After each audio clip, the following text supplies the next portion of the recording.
Hello friends, आज हम पढ़ेंगे ज्योग्राफी की एनसीईआरटी और हम देखेंगे क्लास 7 का चैप्टर 7 मानवीय पर्यावरण बस्तियां परिवहन एवं संचार।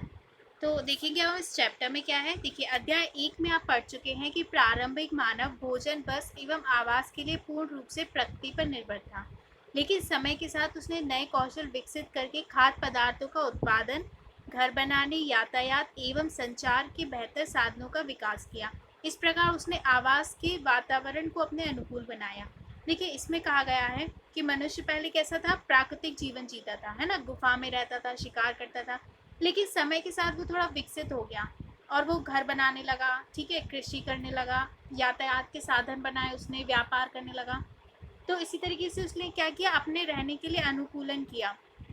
तो पहले हम देखेंगे साइड में, वह स्थान जब भवन एवं बस्तियां विकसित होती हैं उसे बसाव स्थल कहते हैं। जहाँ पे देखिए लोग ज़्यादा रहते हैं उसे कहते हैं बसाव स्थल।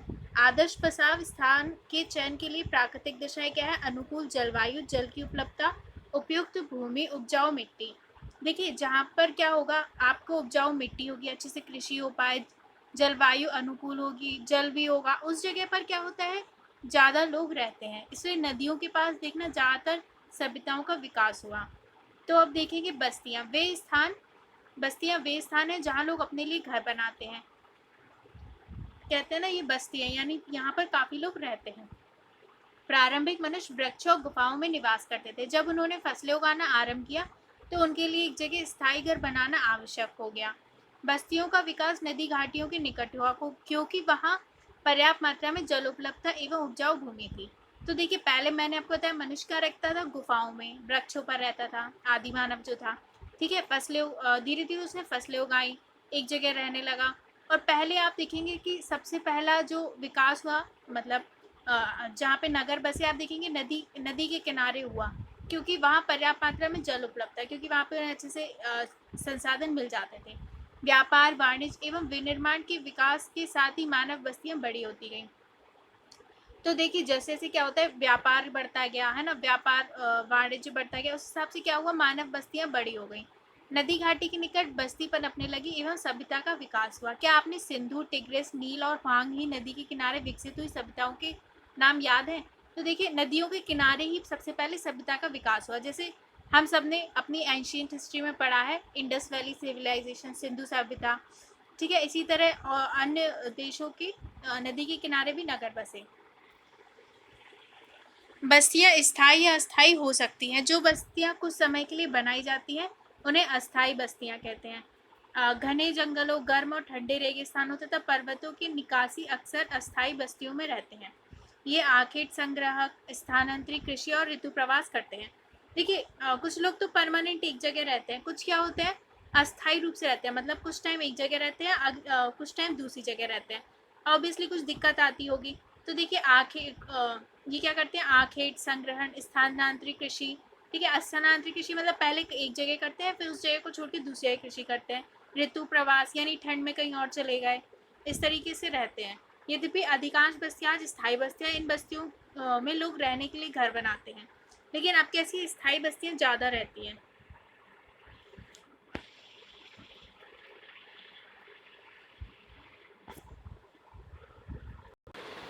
देखिए, अब हम पढ़ेंगे ऋतु प्रवास। लोगों के मौसमी आवागमन को ऋतु प्रवास कहते हैं। जो लोग पशु पालते हैं वे मौसम में परिवर्तन के अनुसार नए चारागाहों की खोज में निकल जाते हैं।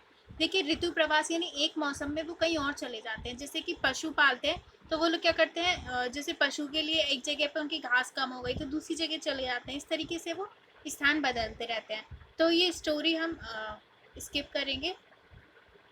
देखिए, बस्तियों के दो विभिन्न चित्रण हमारे सामने आते हैं, ग्रामीण एवं शहरी बस्तियां। गांव ग्रामीण बस्ती होते हैं जहां लोग कृषि, मत्स्य पालन, वानिकी, दस्तकारी, पशुपालन संबंधी कार्य करते हैं। तो देखिए, दो तरीके की बस्तियां होती है, एक ग्रामीण और एक शहरी। गांव के लोग अक्सर क्या करते हैं, कृषि करेंगे, मछली पकड़ने का काम, ठीक है, ये सारे काम करेंगे, पशुपालन। ग्रामीण बस्ती सघन या प्रकीर्ण हो सकती है। एक तो देखिए, आपको चित्र में दिया है सघन बस्ती, जहाँ पे लोग बहुत पास पास रह रहे हैं। एक प्रकीर्ण बस्ती, देखिए दूर जो घर है वो काफ़ी दूर दूर हैं। प्रकीर्ण बस्तियों में लोगों के घर दूर दूर व्यापक क्षेत्र में फैले होते हैं। इस प्रकार की बस्तियां मुख्यतः पहाड़ी क्षेत्रों, घने जंगलों और अति विषम जलवायु वाले क्षेत्रों में होती है। देखिए लोग वहाँ जा रहना ज़्यादा पसंद करते हैं जहाँ की जलवायु ठीक हो रहने लायक, ठीक है, पानी हो, मैंने आपको बताया। तो इससे क्या हुआ कि जहाँ पर ऐसा होता है वहाँ पे तो लोग ज़्यादा सघन बसे होते हैं, देख देख सकते हैं। लेकिन अब जैसे पहाड़ी क्षेत्र है, वहाँ पर चलना भी मुश्किल हो जाता है, कहीं जाना, पानी मिलना, संसाधन मिलना, तो वहाँ पे लोग दूर दूर रहते हैं। तो इस तरीके से वहाँ प्रकीर्ण बस्ती होती है। ग्रामीण क्षेत्र में लोग अपने पर्यावरण के अनुकूल घर बनाते हैं। अत्यधिक वर्षा वाले क्षेत्रों में ढाल वाली छत बनाते हैं। अब देखिए जैसा मौसम होगा उस हिसाब से घर बनेंगे, है ना। तो अगर वर्षा ज़्यादा होती है तो छत कैसी होगी, आप देख सकते हैं एक चित्र में से घर बनाए तो ढाल वाली होगी ताकि पानी गिर जाए। जिन स्थानों में वर्षा के समय जल का जमाव होता है वहाँ ऊंचे प्लेटफॉर्म और स्टिल्ट पर घर बनाए जाते हैं। तो देखिए एक चित्र दिया है, तो क्या है कि अगर मान लीजिए बहुत ज़्यादा जल जम जाता है, मतलब जल का जमाव हो जाता है, तो क्या करते हैं, थोड़ा ऊंचा घर बनाते हैं, जैसे आप चित्र में देख सकते हैं। गर्म जलवायु वाले क्षेत्रों में मिट्टी की मोटी दीवार वाले घर बनाए जाते हैं जिनकी छतें फूस की बनी होती है। अगर बहुत ज़्यादा गर्म मौसम है तो क्या मिट्टी की मोटी परत की दीवार बनाएंगे, ठीक है। स्थानीय सामग्री जैसे पत्थर, पंख, चिकनी मिट्टी, तृण आदि का उपयोग कर घर बनाने में किया जाता है। नगरीय बस्तियों में नगर छोटी एवं शहर उससे बड़ी बस्तियां होती हैं। नगरीय क्षेत्रों में लोग निर्माण, व्यापार एवं सेवा क्षेत्रों में कार्यरत होते हैं। अब शहरों में लोग ज़्यादातर क्या करते हैं, ठीक है, व्यापार सेवा क्षेत्र में रहते हैं वो लोग, और गांव में ज़्यादातर कृषि क्षेत्र में। अब देखिए परिवहन कैसा होता है। आप बर्फ से बने आवास कहाँ पाते हो, उन्हें कौन बनाता है, ये क्या कहलाते हैं, तो ये तो छोड़ देंगे। परिवहन लोगों एवं सामान के आवागमन के साधन होते हैं। पुराने समय में अधिक दूरी की यात्रा करने में अत्यधिक समय लगता था। उस समय लोग पैदल चलते थे और अपने सामान को ढोने के लिए पशु का उपयोग करते थे। पहिए की खोज से परिवहन आसान हो गया। समाज के साथ परिवहन के विभिन्न साधनों का विकास होता गया, लेकिन आज भी लोग परिवहन के लिए पशु का उपयोग करते हैं। देखिए पहले क्या था, ट्रेन नहीं थी, है ना, एरोप्लेन नहीं थे, तो क्या होता था, लोग पैदल चलते थे, काफ़ी टाइम लगता था यात्रा करने में। अब तो परिवहन के साधनों का विकास हो गया, तो लोग आसानी से चले आते हैं एक जगह से दूसरी जगह। अगर देखिए ये चैप्टर ना हमारे आपको लगेगा कि ये सब तो हमें पता है, लेकिन ये हमारे बेसिक्स के लिए है। यातायात के साधन के रूप में घोड़ा गाड़ी, है ना। हमारे देश में समानतः गधे, खच्चर, बैल और ऊंट का उपयोग किया जाता है। दक्षिणी अफ्रीका के एंडीज पर्वत के क्षेत्र में लामा का उपयोग उसी तरह होता है जैसे तिब्बत में याक का उपयोग होता है। तो देखिए अब जहाँ जो पशु मिलते हैं वो उनको परिवहन के साधन के रूप में इस्तेमाल करते हैं। जैसे कि अब दक्षिण अफ्रीका में एंडीज पर्वत है, वहाँ पर क्या लामा होता है उसका यूज़ करते हैं, और तिब्बत में याक का। प्रारंभ में अन्य देशों के व्यापारियों को भारत पहुंचने में अनेक महीने लग जाते थे। वे समुद्री मार्ग से या थैली मार्ग से आते थे। हवाई यात्रा ने परिवहन को द्रुत बना दिया। आज भारत से यूरोप की यात्रा करने में 6 से 8 घंटे समय लगता है। इस प्रकार परिवहन के आधुनिक साधन समय ऊर्जा की बचत करते हैं। पहले क्या था कि बहुत समय लगता था एक देश से दूसरे जाने में, महीनों लग जाते थे। अब क्या है कि वो समय बहुत कम हो गया है जितनी तेजी से परिवहन का विकास हो रहा है। परिवहन के 4 मुख्य साधन है, सड़क मार्ग, रेल मार्ग, जल मार्ग और वायु मार्ग। सेकेंड,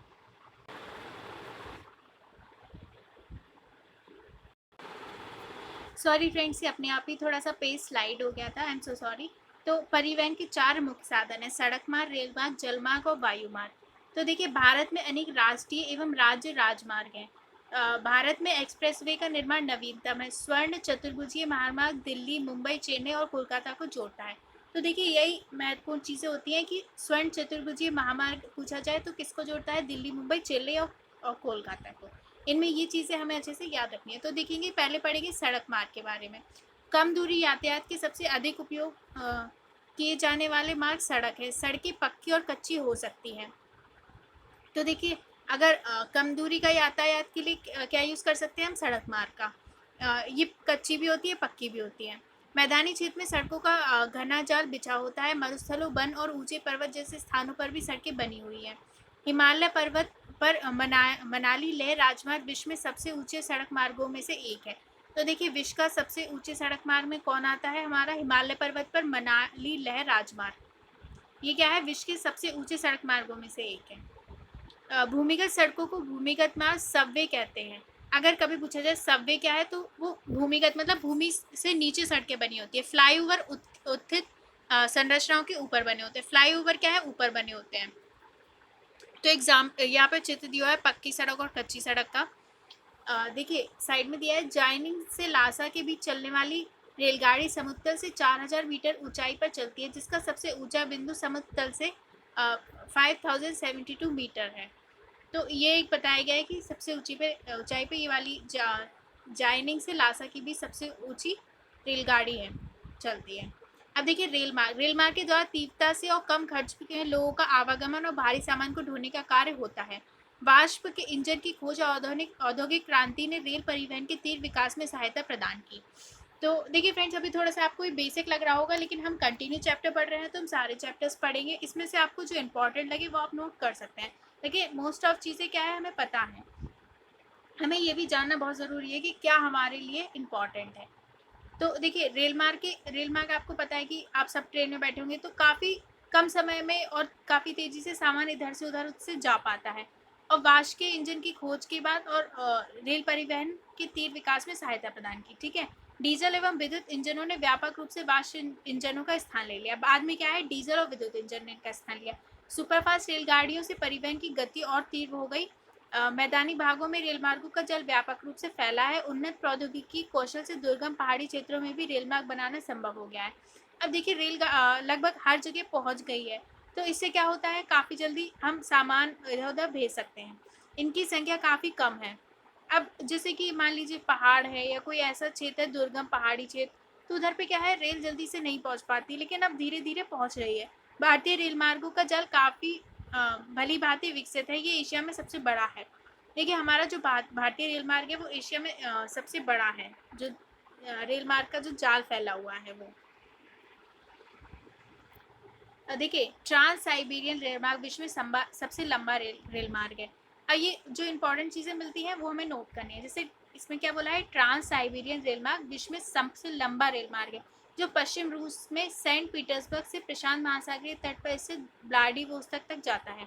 तो ये कहाँ से आता है, जो देखिए रशिया है वो बहुत बड़ा देश है, तो उसका जो ट्रांस साइबेरियन रेल मार्ग है वो कहाँ तक, रूस में सेंट पीटर्सबर्ग से व्लादिवोस्तोक तक जाता है। तो इसमें देखिए ये है, ये आपको इसकी जो एक मिनट ये क्लियर हो जाए तो इसके बीच की जो क्षेत्र दिया हुआ है वो भी आपको नोट करने हैं। तो देखिए आप देख सकते हैं ये सेंट पीटर्सबर्ग लेनिनग्राड से चलती है।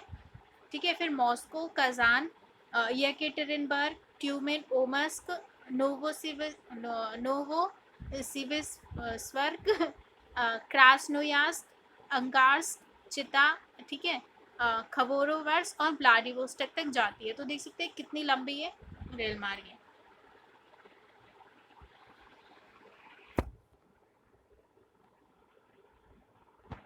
अब पढ़ेगी जलमार्ग। आप पहले पढ़ चुके हैं कि प्रारंभिक समय में परिवहन के लिए जलमार्गों का उपयोग किया जाता था। अधिक दूरी में भारी और बड़े आकार वाले सामानों को ढोने के लिए जलमार्ग सबसे सस्ता साधन होता था। ये मुख्यतः दो प्रकार के होते हैं, अंतर्देशीय जलमार्ग और समुद्री मार्ग। तो देखिए सबसे स्टार्टिंग से ही क्या है, सब जलमार्ग का मतलब यूज़ किया गया। ठीक है, व्यापार में भी अगर हमें अधिक दूरी में भारी और बड़ा सामान भेजना है तो जलमार्ग क्या है, सस्ता साधन होता है। एक तो अंतर्देशीय जलमार्ग होता है, मतलब जैसे कि नदियों से देश के अंदर ही जाने का मार्ग है ना, जल के द्वारा, जल से मतलब। और एक समुद्री मार्ग होता है, समुद्र से जा सकते हैं। नाव्य नदियों एवं झीलों का उपयोग अंतर्देशीय जलमार्ग के लिए होता है। तो मैंने आपको बताया नदियों और झीलों का यूज़ करते हैं। कुछ महत्वपूर्ण अंतर्देशीय जलमार्ग है, गंगा प्रमुख नदी दंत, उत्तरी अमेरिका में ग्रेट लेक और अफ्रीका में नील नदी।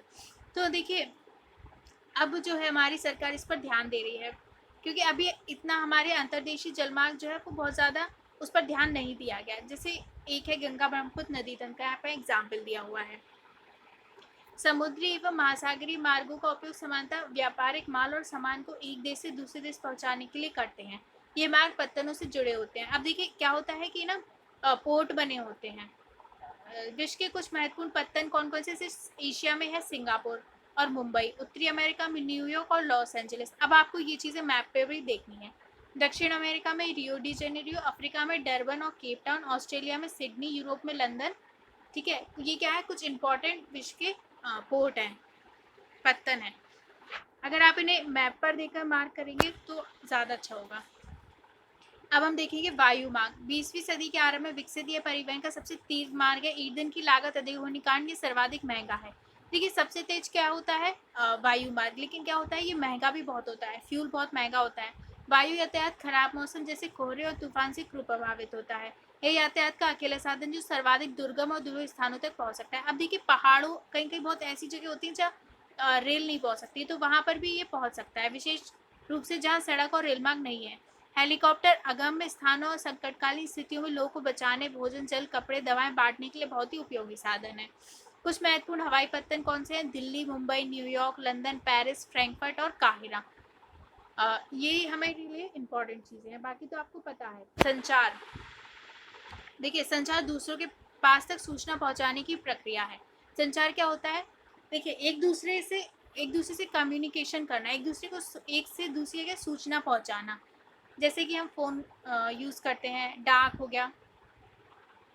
तकनीकी विकास के साथ मानव ने संचार के नए और तीव्र साधनों को विकसित कर लिया है। संचार के क्षेत्र में विकास से विश्व में सूचना क्रांति आई है। सूचना प्रदान करने के लिए, शिक्षा और मनोरंजन के लिए संचार के विभिन्न साधनों का उपयोग होता है। तो देखिए संचार के क्षेत्र में विकास से क्या है? विश्व में आई सूचना क्रांति। ठीक है, क्या हुआ? सूचना बहुत जल्दी एक जगह से दूसरी जगह पहुंचने लगी। समाचार पत्रों, रेडियो, टेलीविजन के द्वारा हम बड़ी संख्या में लोगों के साथ संचार करते हैं, इसलिए इसे जनसंपर्क माध्यम कहते हैं। तो इन्हें जनसंपर्क माध्यम इसलिए बोलते हैं क्योंकि ये लोगों से संपर्क करते हैं। सैटेलाइट से संचार में तीव्रता आई है। सैटेलाइट लगा के क्या हुआ? इसमें और तीव्रता आ गई संचार में। तेल की खोज, वनों का सर्वेक्षण, भूमिगत जल, खनिज संपदा, मौसम पूर्वानुमान और आपदा पूर्व चेतावनी आदि में सैटेलाइट सहायक होते हैं। सैटेलाइट क्या होते हैं? वो काफ़ी ऊपर अर्थ पर लगे होते हैं और वो अर्थ पे को ऑब्जर्व करते हैं। तो ये पता है, ये भी बता देते हैं कि वनों का सर्वेक्षण करके कितने वन खत्म हो गए हैं, तेल कहाँ पर है, ठीक है, खनिज संपदा कहाँ पे है, मौसम का पूर्वानुमान करते हैं, आपदा की चेतावनी, ये सब क्या है? सैटेलाइट से हमें मिलने लगी है। अब हम इंटरनेट के माध्यम से इलेक्ट्रॉनिक मेल या ईमेल भेज सकते हैं। आज सेलुलर फोन के द्वारा बेतार टेक्नोफोनिक संचार अत्यधिक लोकप्रिय हो चुके हैं। अब देखिए फोन आ गए हैं, ईमेल आप भेज सकते हैं। इंटरनेट के माध्यम से विश्व भर में केवल सूचना और परस्पर समीपता ही नहीं मिलती, अपितु इससे हमारा जीवन अत्यधिक सुखमय भी बन गया है। हाँ लगता है, मतलब ईजी तो बन गया है, लेकिन एक तरीके से बेकार भी हो गया है। अब हम घर बैठे ही रेल, हवाई जहाज और सिनेमा या होटल तक के लिए टिकट आरक्षित करवा सकते हैं। क्या हुआ है ना, मैंने इसलिए बोला बेकार। देखिए फ़ोन वगैरह से क्या है, जितनी चीज़ें हो गई हैं तो लोग एक दूसरे से संपर्क तो बहुत जल्दी कर सकते हैं, लेकिन आपस में उतना वो नहीं बचा है, उतने लोग डिप्रेशन में जा रहे हैं, इसलिए मैंने बोल दिया कि उतना ही ख़राब हो गया है। मतलब अब इतना एक दूसरे से वो नहीं बचा है, सब अपने फ़ोन में लगे हैं इस तरीके से। आज हम घर बैठे ही रेल, हवाई जहाज, सिनेमा, होटल तक के लिए हम कहीं का भी टिकट बुक कर सकते हैं। संपूर्ण विश्व में इस प्रकार के लोगों के बीच, लोगों और सेवाओं संस्थाओं के बीच तीव्र गति से आपसी संपर्क संभव होने के कारण आज हम बृहद विश्व समाज के रूप में विकसित हो रहे हैं। तो देखिए अब क्या है, तीव्र संपर्क होने से क्या है, एक दूसरे से जल्दी से कोई सूचना पहुंच सकती है और हम एक विश्व समाज के रूप में अब विकसित हो रहे हैं। अब देखिए जो भी मैंने आपको अभी पढ़ाया है कि कौन से पोर्ट हैं, कहाँ पर क्या है, वो ये इसमें दिया हुआ है। 1 सेकेंड, ये थोड़ा सा क्लियर हो जाए। तो देखिए प्रमुख समुद्र और हवाई पतन इसमें दिए हुए हैं। रेड में दिया हुआ है वायु मार्ग और ब्लू में दिया हुआ है जल मार्ग। तो काफ़ी सारे हैं, इस चित्र को आप अच्छे से कोशिश अगर आप कर सके तो बनाएं और इम्पॉर्टेंट जगह लिखें। जैसे आप रेड देख सकते हैं, पहले नॉर्थ अमेरिका दिखेंगे, वायु मार्ग में आप देख सकते हैं वैंकूवर, सैन फ्रांसिस्को दिया हुआ है, बोस्टन और लॉस एंजलिस। इसी तरह जल मार्ग में भी लॉस एंजलिस है और आप देख सकते हैं न्यूयॉर्क है, ठीक है, मियामी है। मतलब कई सारी जो इम्पोर्टेंट जगह है वो इस चित्र में दी हुई है। इंडिया में आप देख सकते हैं मुंबई, चेन्नई, कोलकाता। तो इस तरीके से इसमें इम्पोर्टेंट चीज़ें हैं वो आप देख लीजिएगा, क्योंकि बहुत सारी हैं। यहाँ पे हमारा चैप्टर फिनिश हो जाता है। आप इसकी एक्सरसाइज जरूर करिएगा। Thank you. और इसके साथ ही जब आगे के चैप्टर पढ़ेंगे तो वो इनमें जो इस चैप्टर का एडवांस रूप है वो आ जाएगा, तो वो ज़्यादा हमारे लिए इम्पॉर्टेंट रहेगा। अभी थोड़ा सा बेसिक्स है, इससे क्या है हमारा, अगर किसी बच्चे का बेसिक्स सही नहीं है तो उसका बेसिक्स क्लियर हो जाएगा।